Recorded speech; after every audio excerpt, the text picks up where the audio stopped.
Welcome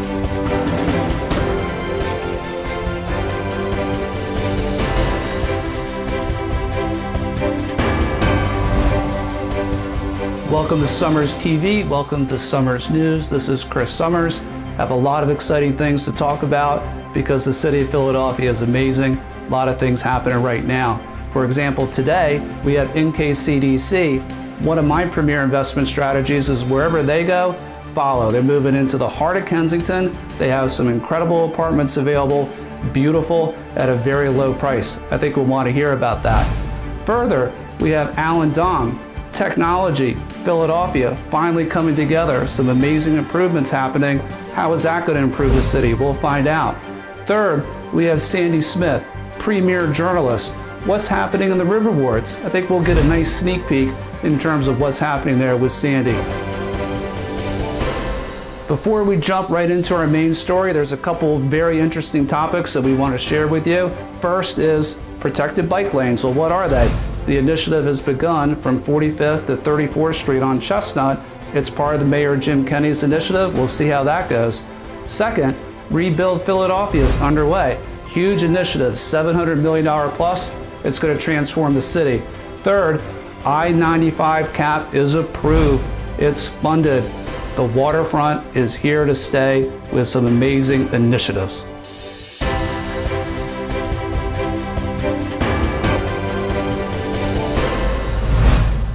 Our main story today is people helping people, and that's with the NKCDC. There are amazing initiatives which have helped rebuild the Frankfurt Avenue corridor, and now they're moving their headquarters to the heart of Kensington. I spent the whole day with them. We're going to learn more about their initiatives. So here we go. Let's just dive right in to see what they're doing and meet the people involved.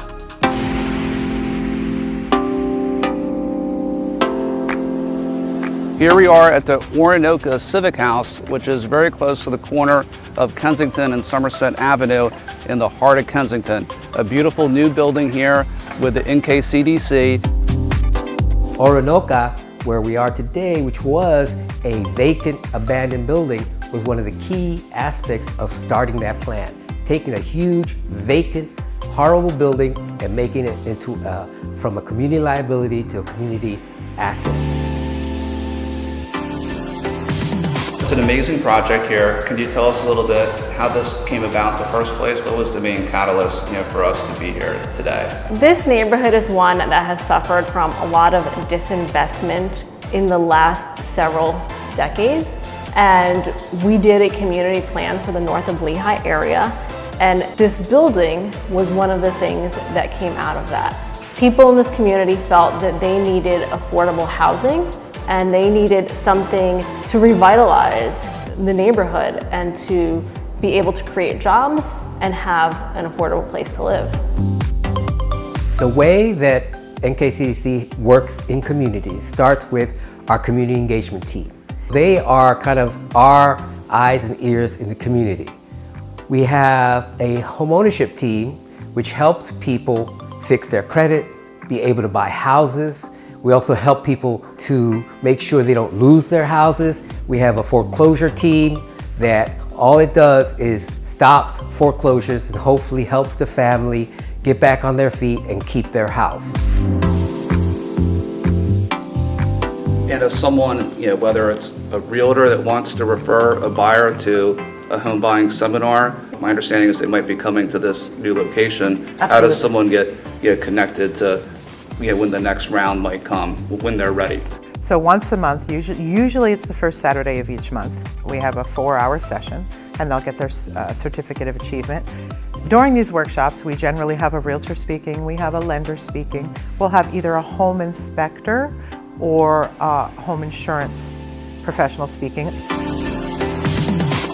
To register for one of those classes, you must do it through our website. And then also on our website, any current down payment assistance programs, that's generally where you're going to find it, and that is where you need to request the appointments. We have a very strong relationship with Conrail so that we're fixing the areas that go through this neighborhood. So we've put fencing up, they've put fencing up, we've cleaned vacant lots.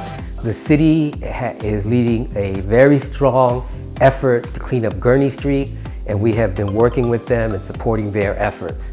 One of the things we're really working on now is having a trauma-informed approach to community development. Being a proponent of home ownership also, or a big proponent, how many people, or is it kind of hard to say, really have become homeowners, as part of the counseling, the homeowner seminars, which, we did one together at my office years ago. Yes, we did. Yeah, it was, thank you for coming out. To me, it probably seems like a large number. Without being able to give you an exact number, it has been 1,300 new homeowners in the last 5 years. I can tell you about a year into my career at New Kensington, I picked up my extension on my phone, and instead of a voice, I just heard this jingling sound, and I was like, hello, this is Lori, can I help you? And they're like, Lori, you hear that? That's the keys to my new home that you helped me get in. That's a beautiful sound. Yes, it Very is. beautiful. NKCDC is here because we are invested in this community, and we want to show the residents of this community that we're here in this with them, and we want to do better for the neighborhood. Wow, the NKCDC, what an amazing group of people. What they're doing to really help the city is simply incredible. I look forward to having them back in my office to talk about home ownership. Speaking of amazing, let's see what Alan Dom is up to. City councilman, we know he has a lot of great ideas about improving the city, infrastructure, and technology. So let's just dive right into that.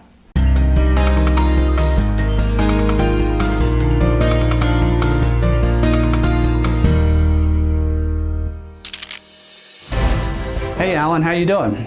Thank you, Chris. Welcome to City Hall, Chris.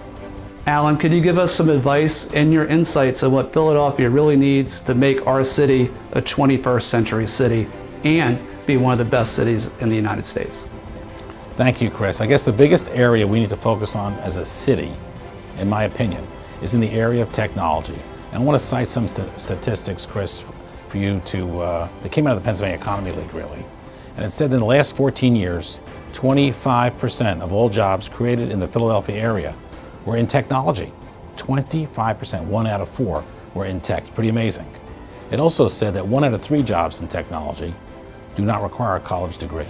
And that's important for Philadelphia.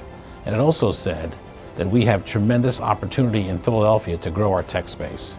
And it also said that the average income of a tech job is $39,000 higher than any other job that we could possibly generate. Pretty amazing stuff. And what's so powerful about this information, Chris, is that in Philadelphia, in the last 10 years, we've had 100,000 millennials move here. They're the ones buying a lot of the homes.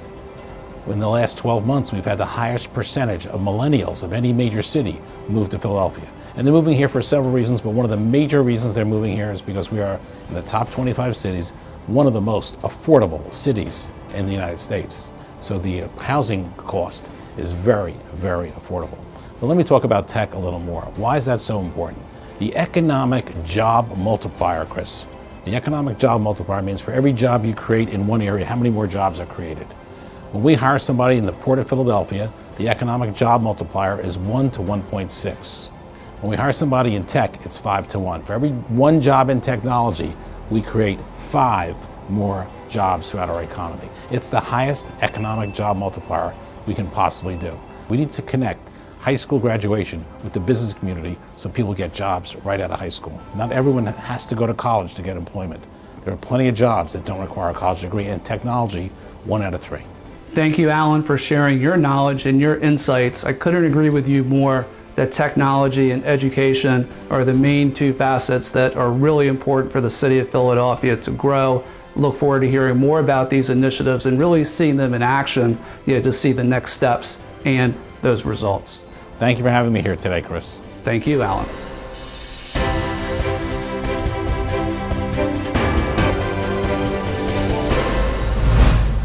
Now we're going to jump into what Sandy has to say with Sandy Says. Sandy is one of the premier journalists in the city of Philadelphia. I read all of his articles. He has some insights for us of one of our favorite areas, favorite parts of the city, which is the riverboards.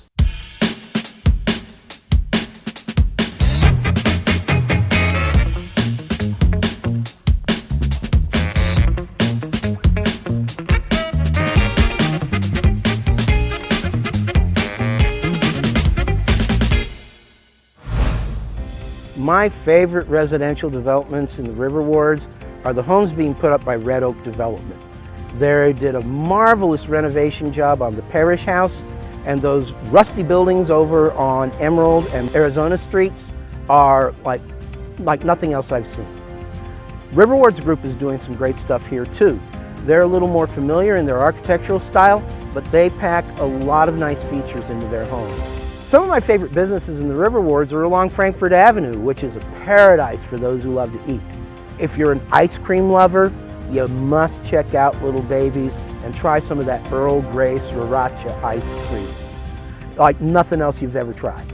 The organizations in the River Wards have been doing a great job of, balancing redevelopment with community needs, and I don't think that they need to change what they're doing much at all. NKCDC, they're doing a great job also when it comes to accommodating the need for affordable housing alongside the redevelopment. If you ask me, I couldn't think of a thing they need to do differently here.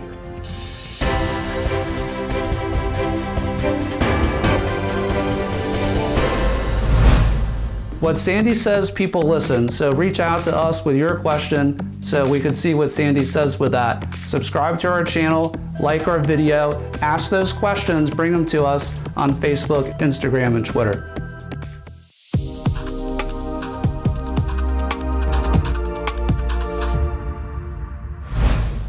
My name is Peter Matson. If I were spending $1,000 in rent, how would I convert that to spending $1,000 on a mortgage so I can invest that money toward owning something for real? Peter, that's a very good question. I think it always gets back to why rent when you can own. So if you're paying $1,000 of rent a month, the money is just kind of going to a landlord. So why not have it go to you, building equity? That can basically correlate to maybe a $200,000 home, give or take.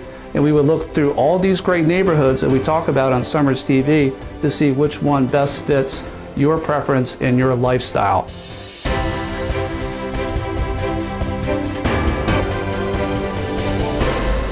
We're wrapping up this episode. Please, as always, reach out to us. Let us know what you think about what you saw here today. Subscribe to the channel, like the video, reach out to us on our channels, Facebook, Twitter, Instagram. We look forward to hearing from you and seeing you on the next episode of Summers TV.